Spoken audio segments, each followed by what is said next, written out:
Halo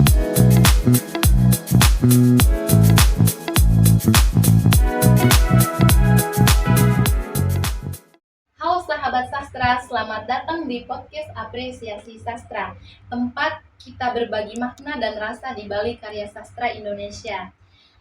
Saya Catherine sebagai host yang akan menemani kalian dalam perbincangan yang penuh kehangatan ini. Karya yang akan kita apresiasi berjudul Sabtu Bersama Bapak karya Aditya Mulia. Sebuah kisah yang tidak hanya menyentuh, tetapi juga mengajarkan arti cinta seorang ayah, perjuangan seorang ibu, dan perjalanan dua anak laki-lakinya mencari makna hidup setelah kehilangan sosok kepala keluarga. Oke, bersama saya telah hadir Kakak Floren, apresiator kita, seorang penikmat sastra yang akan berbagi pandangannya tentang apresiasinya novel Sabtu Bersama Bapak. Halo Kakak Floren, apa kabar? Halo Kak Catherine, kabar baik. Oke, terima kasih Kakak Floren. Kita langsung saja ya Kakak, supaya para pemirsa juga jangan penasaran. Kakak boleh jelaskan dia punya sinopsis nih Kakak. Mungkin mereka belum membacanya, supaya mereka juga mendengarkan Kakak punya novel Sabtu Bersama Bapak. Oke, saya langsung saja ya. Sinopsis dari novel Sabtu Bersama Bapak ini, cerita ini dimulai dari seorang bapak yang divonis terkena penyakit kanker. Kemudian si bapak ini berpikir bagaimana caranya nanti anak-anaknya ini tidak kehilangan sosok ayah walaupun dia sudah pergi. Dan selanjutnya itu juga ada menceritakan bagaimana kehidupan seorang ibu ketika dia sudah kehilangan suaminya, tapi dia harus berusaha bagaimana menghidupkan kedua anaknya, bagaimana menuntun anak-anaknya ini agar menjadi anak yang baik, bagaimana dia menjadi sosok ibu yang bisa menjadi inspirasi juga untuk anak-anaknya, mungkin dalam mencari jodoh nantinya itu.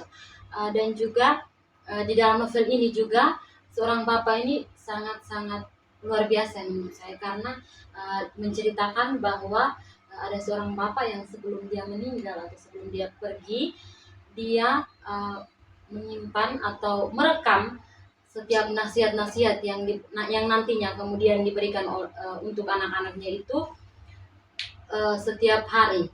Jadi bukan saja nasihat-nasihat untuk anak-anaknya saat mereka masih usia masih kecil, tapi ada juga berbagai nasihat untuk anak-anaknya nanti ketika sudah dewasa, mungkin saat mencari jodoh dan juga saat mencari pekerjaan, bagaimana mereka bertindak di luar sana. Wow, luar biasa juga ya Kakak, perjuangan seorang ayah. Dia tidak ingin anak-anaknya itu terlantar atau gagal dalam menjalani rumah tangga ataupun mencari pekerjaan. Dia ingin anaknya itu hidup dengan baik di masa depan. Nah, bagaimana nih Kakak kesan pertama Kakak setelah membaca novel itu? Kesan pertama saya setelah membaca novel itu tentu saja awalnya saya takjub. Saya juga awalnya kan bingung, kenapa judulnya Sabtu Bersama Bapak begitu. Ada apa sih dengan peran bapak ini? Apa yang ditonjolkan penulis sebenarnya dalam novel ini? Jadi saya sangat kagum dengan peran bapak di sini karena dia betul-betul apa ya, kalau bisa dibilang sangat matang menjadi seorang bapak karena mempersiapkan semua untuk kedua anaknya. Dan tidak dipungkiri bahwa walaupun dia sudah pergi, dia sudah meninggalkan anak-anaknya, dia sudah tidak ada di sisi anak-anaknya, tapi anak-anaknya ini masih merasakan kehangatan ataupun kebersamaan dengan bapaknya walaupun dalam bentuk online atau dari dalam sebuah rekaman yang bapaknya siapkan. Wow, bagus sekali ya Kakak kesan pertamanya itu. Tadi kan Kakak bilang nih, Kakak penasaran kenapa hari Sabtu bersama Bapak. Nah, menurut Kakak sendiri nih, kenapa sih judulnya itu harus Sabtu bersama Bapak? Kenapa bukan malam Minggu bersama Bapak atau mungkin Jumat bersama Bapak? Kenapa harus hari Sabtu, Kak? Wah, pertanyaan yang sangat luar biasa ya, host. Jadi dari yang saya baca, mungkin penulis memilih judul Sabtu Bersama Bapak itu karena pada hari Sabtu, kan tadi saya cerita bahwa si bapak ini sebelum dia meninggal dia ada buat rekaman-rekaman yang dalamnya itu isi nasihat. Nah, di setiap hari Sabtu barulah anak-anaknya dia ini menonton kembali rekaman-rekaman yang dipersiapkan oleh bapaknya. Jadi dalam setiap hidup mereka, misalnya mereka lagi merasa merasa bosan ataupun merasa terjebak begitu dalam hidup, misalnya punya banyak masalah, punya banyak beban, mereka kemudian akan menonton kembali rekaman-rekaman yang sudah tersimpan dalam flash disk itu. Jadi itulah mengapa mungkin penulis memilih judul Sabtu Bersama Bapa, karena hari Sabtu itu adalah hari yang sangat bersejarah begitu, bisa dibilang hari yang sangat berharga, hari yang sangat penuh apa ya, kalau bisa hari emas begitu, karena mereka uh, apa ya karena ulang karena mereka mungkin merasakan kembali kehadiran ayah mereka atau bapak mereka itu pada hari Sabtu tersebut. Wow, luar biasa ya kakak. Penulisnya ini membungkus ceritanya itu dengan dia punya judul yang begitu sangat apa ya kakak, mungkin bagi saya itu judulnya menarik ya, Sabtu Iya. Bersama Bapak. Dan itulah mungkin yang membuat kakak mungkin tertarik untuk membaca novel Sabtu Bersama Bapak ini. Nah, kalau dilihat dari sisi tema nih kakak, menurut kakak novel ini bertema tentang apa sih sebenarnya? Apakah tentang keluarga atau bagaimana? Temanya ini di dalamnya menurut saya itu tema percintaan. Tapi cinta di dalam itu bukan hanya ada cinta romansa. Kenapa saya bilang cinta romansa? Karena sebenarnya juga ada perjalanan cinta dari anak-anak dari si bapak ini. Bapak ini kan namanya Pak Gunawan. Dia punya kedua anak, ada Satya dan juga Cakra. Di dalam novel ini juga menceritakan bagaimana Satya dan Cakra itu menemukan cinta sejati mereka. Bagaimana mereka membangun keluarga yang harmonis. Dan juga ada bertemakan cinta keluarga, persaudaraan. Oh, baik kakak, terima kasih. Nah, kan tadi kakak ada jelas Satya, Cakra, dan juga Pak Gunawan nih. Nah, dari segi tokoh dan penokohan nih kakak, bisa kakak jelaskan bagaimana sifat dari setiap tokoh nih? Biasanya kan saudara adik kakak nih mungkin punya sifat yang berbeda atau Iya. bagaimana? Mungkin kakak bisa jelaskan mereka punya sifat dan karakternya. Oke, yang pertama dari Pak Gunawan dulu ya. Kalau Pak Gunawan ini dia orangnya baik, penyayang dan juga sangat bijaksana menurut saya. Karena kan seperti yang kita tahu bahwa dia kan sebelum meninggal tuh dia sangat-sangat memikirkan bagaimana kehidupan anak-anaknya ke depan. Jadi dia ini adalah sosok yang bukan hanya apa ya, menjadi panutan bagi anak-anaknya juga, tapi menjadi seseorang yang sangat membuat anak-anaknya ini merasa bisa disayang begitu. Kemudian ada Ibu Ice atau suami dari istri dari Pak Gunawan ini. Oke. Dia sifatnya penyabar, yang pastinya penyabar dan juga penyayang juga, dan juga baik hati, pekerja keras juga, karena uh, setelah dia sudah ditinggalkan suaminya, dia masih berjuang bagaimana caranya dia mendidik anak-anaknya ini dengan baik, yang kemudian nanti menjadi anak yang soleha dan juga anak yang patuh terhadap perintah ataupun nasihat-nasihat dari orang tua. Yang berikutnya itu tokoh Satya, anak dari Pak Gunawan dan juga Ibu Ilce. Dia adalah seseorang yang bekerja keras, kayaknya cool deh si Satya ini. Kenapa pekerja keras? Karena dia nih dia sampai-sampai punya pekerjaan di luar negeri, di Nigeria seingat saya, karena kan pekerjaan tambang minyak. Jadi karena berkat kegigihannya, karena berkat dia melihat ataupun mendengar nasihat dari bapaknya ini dalam bentuk rekaman tadi, dia betul-betul tumbuh menjadi anak yang baik. Jadi dia menerapkan itu ke anak-anaknya itu juga. Kemudian Cakra, kalau Cakra orangnya sangat humoris, karena humoris dan juga ceria. Dia beda dari Satya yang tadi saya bilang tuh, karena Cakra ini sebenarnya lucu ya. Dia tuh susah dapat pasangan, bahkan bayangkan saja Kak ini dia sudah sampai umur 32 kayaknya. Dia belum punya pasangan, sampai dia diejek sama teman-teman sekantornya. Padahal kan secara pekerjaan dia ini sudah matang. Tapi itulah mungkin karena sifatnya yang agak agak aneh, mungkin jadi susah dapat pacar. Itu saja. Wow, sangat luar biasa ya sosok kedua orang tuanya ini. Mereka mampu mendidik anaknya ini sampai sukses. Iya. Tadi kan kakak bilang nih, si Satya ini cowok yang cool, sementara si Cakra ini yang humoris dan juga aneh. Nah, kalau saya tanya nih kepada kakak Floren nih, kakak lebih suka yang mana nih? Kakak suka tipe si Cakra atau si Satya nih menurut kakak? Boleh tidak sih, saya suka dua-duanya. Karena kan kalau kita lihat dari sisi Satya ini kan cowok yang sangat diidam-idamkan semua cewek ya, bekerja keras, cool ya, pasti semua cewek-cewek kan suka begitu. Tapi kalau misalnya saya lebih dominan ke Cakra, dia juga kan bekerja keras, tapi dia selalu menyelipkan humor di antara percakapan-percakapan yang dia bangun. Jadi saya suka. Oh, kakak tidak suka yang terlalu cool Iya. ya.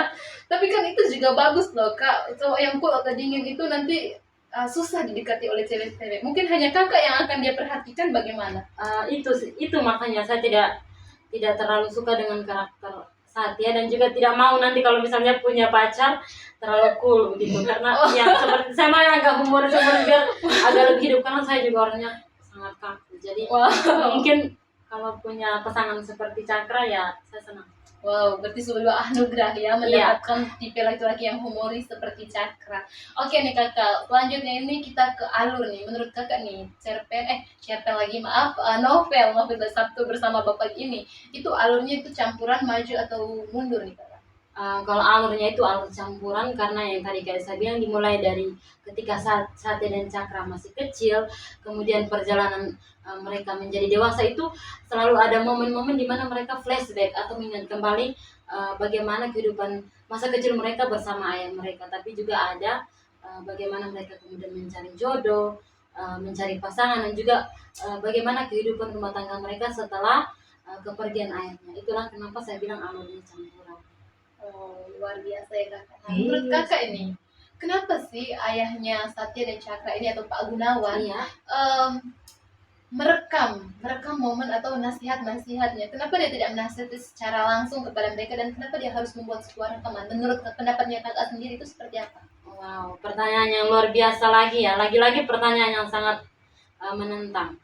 Kalau menurut saya, kenapa dia merekam itu? Kenapa tidak nasihat saja pada saat itu? Menurut saya karena pada saat itu kan anak-anaknya masih kecil ya. Jadi menurut Pak Gunawan ini mungkin ketika dia menasihati anak-anaknya pada saat itu mungkin kurang relevan. Karena kan yang tadi saya bilang, nasihat di dalamnya itu bukan saja isi tentang bagaimana anak-anaknya itu tumbuh saat menjadi dewasa, tapi juga ada nasihat tentang mencari cinta, perjodohan. Jadi mungkin di pikirannya Pak Gunawan kalau saya nasihat sekarang itu kurang relevan dan juga kurang pas. Nanti bisa saja membuat Satya dan juga Cakra kepikiran buat cari jodoh cepat-cepat karena disuruh sama bapaknya. Jadi mungkin dia merekam itu jadi Satya dan Cakra itu bisa menonton kembali ataupun melihat kembali rekaman-rekaman atau nasihat-nasihat itu pada saat mereka sudah menginjak umur yang sesuai dengan isi dalam rekaman-rekaman itu, Kakak. Wow, luar biasa ya. Ternyata ayahnya ini sangat hebat ya. Iya. Oke, selanjutnya nih kakak, kita bahas latar nih. Bagaimana latar tempat, suasana maupun waktunya. Kalau latar tempatnya itu, lokasinya itu ada di rumah, tentu saja ada di rumah sakit, ada juga di taman, ada juga di Nigeria. Tadi saya bilang tempat kerjanya Satya. Itu saja lah untuk latar tempatnya. Kalau latar waktu ya tentu saja ada pagi, siang, sore, malam, karena novel jadi ceritanya panjang, berbagai waktu ditampilkan di situ. Kemudian latar suasananya itu yang pertama sedih menurut saya, karena mengingat kembali kepergian Pak Gunawan ini. Ada ceria juga di mana Satya itu bermain bersama anak-anaknya, itu sangat ceria. Dan kemudian ada lucu juga, karena kenapa saya bilang lucu, karena di dalamnya itu juga ada momen-momen yang Cakra buat saat dia mencari jodoh ataupun bertemu dengan orang yang memikat hatinya dia, seorang cewek yang menurut dia sangat cantik. Itu dia melakukan tindakan yang sangat amat konyol, sampai saya tidak bisa kontrol, saya punya ketawa saat membaca cerita itu. Nah mungkin bisa kutipannya itu kakak seperti apa sih? Kenapa sampai kakak harus ngakak dengan membaca cerita tersebut? Kelakuan seperti apa sih yang Cakra lakukan sampai kakak harus ngakak seperti itu? Kan Cakra ini dia kan bos nih di tempat kerjanya dia kan sudah matang lah ceritanya. Kemudian kan ada seorang cewek namanya Ayu yang datang ke situ untuk bekerja juga di situ. Nah, Cakra ini kan ceritanya jatuh cinta dengan Ayu. Dia merasa namanya Ayu nih ternyata sama dan bukannya Ayu cantik begitu. Kemudian Cakra ini mau mengajak Ayu makan siang. Nah, pas dia mengajak Ayu makan siang ini mungkin karena terlalu gugup ya. Si Cakra ini dia kemudian bilang saya mau makan siang dengan kamu. Salah. Maksudnya saya mau makan kamu siang-siang. Terus salah lagi. Maksudnya Apa lagi saya lupa. Saya ingat sedikit, enaknya siang-siang makan kamu. Itu enaknya Iya. siang-siang makan Saya kamu. pernah nonton di TikTok sedikit Iya, kutipannya, kutipan, katanya iya. lucu juga ya. Iya, jadi dia bilang, kocak banget. dia bilang siang-siang enaknya makan kamu. Pokoknya ada saja tindakan tuturan dari cakra ini yang lucu. Oke, selanjutnya nih kakak, setelah mendengar semua dia punya unsur intrintik, begitu dan pertama kali membaca novel Sabtu Bersama Bapak ini, mungkin kakak bisa jelaskan dia punya amanat atau pesan moral yang ingin disampaikan para penulis kepada kita, khususnya para pembaca ini.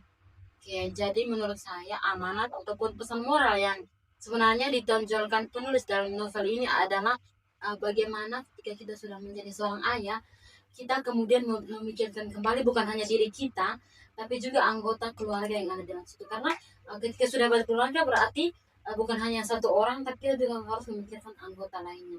Dan juga amanat yang ditonjolkan penulis itu bagaimana kemudian kalau kita menjadi seorang anak, kita tidak boleh putus asa. Mungkin karena kepergian salah satu orang tua kita, kita juga tidak boleh berlarut-larut dalam kesedihan, tapi kita berpikir bagaimana kemudian kita apa ya, istilahnya mewujudkan kembali cita-cita dari mungkin salah satu orang tua kita yang dulu tuh mendambangkan punya anak harus jadi seperti ini begitu. Jadi kita jangan terlalu berlarut-larut dalam kesedihan. Dan kemudian ada salah satu amanat juga, yaitu dalam menjadi seorang ayah kita jangan terlalu menerapkan apa ya, cara mendidik anak itu sama kayak zaman dulu. Kan dalam situ juga ada Satya itu, dia kan menerapkan cara mendidik ayahnya itu ke anak-anaknya, karena kan sosok ayahnya dia itu sudah pergi gitu. Jadi dia hidup dengan ya agak kejam gitu, jadi dia menerapkan itu ke anak-anaknya. Jadi mungkin pesan yang mau disampaikan penulis adalah bahwa ketika sudah menjadi orang tua, kita juga harus pikir bagaimana caranya kita mendidik anak itu, apakah relevan tidak dengan kehidupan zaman sekarang, agar anak-anak itu mungkin tidak mengalami mental health. Oke, luar biasa sekali ya kakak pesan yang ingin kakak sampaikan kepada para pemirsa sekalian. Nah, pertanyaan terakhir nih untuk kakak Floren. Nah, seandainya nih kakak Floren menjadi orang tua di masa depan, kita ini kan sebagai calon orang tua lah kakak ya.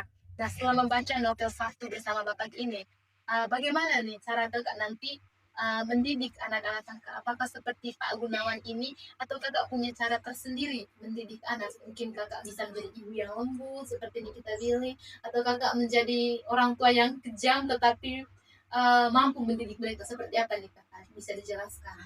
Oke. Kalau saya pribadi, saya juga jujur terinspirasi ya dari novel ini, karena kan di dalam menceritakan bahwa sosok orang tua dari sosok orang tua dari Cakra dan juga Satya ini sangat-sangat luar biasa cara mereka mendidik. Kayak bisa dibilang mereka tuh berhasil mendidik anak-anaknya. Jadi mungkin kalau saya akan menerapkan yang pertama itu dari Ibu Ije juga, yaitu penyabar. Walaupun misalnya nanti amit-amit ya kita menjadi single parent, tetapi kita juga harus melaksanakan tugas kita, tetap melaksanakan tugas kita sebagai orang tua. Dan juga dari Pak Gunawan itu yang bisa saya ambil itu nasihatnya dia, mungkin harus memikirkan juga bagaimana anak-anak kita ke depannya. Jangan hanya memikirkan diri kita sendiri, tapi kehidupan anak-anak kita juga. Jadi yang pasti saya akan terinspirasi, mungkin akan mendidik anak-anak saya seperti itu. Wow, luar biasa sekali ya kakak. Nah, sekarang ini kakak, mungkin kakak bisa mengajak para pemirsa kita ini supaya mereka mau membaca karya sastra. Apa sih yang membuat kita itu harus membaca karya sastra? Bagaimana nih cara kakak menarik mereka nih supaya mereka mau membaca karya sastra? Oke, buat penonton semua dan juga pendengar podcast kali ini, saya mau mengajak kita semua untuk melihat karya sastra itu sebagai budaya, kakak. Karena kan karya sastra itu adalah salah satu budaya Indonesia yang kayaknya sudah hampir pudar, bukan pudar yang bagaimana, tapi banyak yang sudah tidak terlalu tertarik dengan sastra. Jadi mungkin kepada penonton semua, bagaimana caranya kita mencintai karya sastra sebagai budaya kita, karena di dalam sastra itu bukan hanya isinya tulisan-tulisan biasa, tapi dengan sastra itu kita belajar bagaimana kita mengetahui karakter setiap manusia. Dan juga sastra ini bisa menjadi hiburan kita. Mungkin di saat kita bosan, kita bisa membaca karya sastra dan juga melihat karya sastra sebagai sebuah pengetahuan yang baru bagi kita. Itu saja, Kak. Wow, luar biasa sekali ya Kakak Floren. Pembahasan kita kali ini sangat-sangat menakjubkan. Nah, dari novel Sabtu Bersama Bapak ini kita belajar bahwa cinta tidak selalu hadir dalam bentuk kehadiran fisik. Kadang cinta bertahan dalam kenangan, pesan, dan dalam semangat untuk terus hidup dalam nilai-nilai yang diwariskan. Iya, Terima kasih banyak Kakak Floren yang sudah berbagi pandangan dan apresiasinya terhadap karya sastra novel Sabtu Bersama Bapak. Untuk sahabat sastra yang mendengarkan, semoga cerita ini mengingatkan kita semua untuk lebih menghargai waktu bersama keluarga. Saya Catherine pamit undur diri, sampai jumpa di episode berikutnya dari Apresiasi Sastra. Selamat jumpa dan sampai jumpa ke teman-teman semua. Audio Jungle.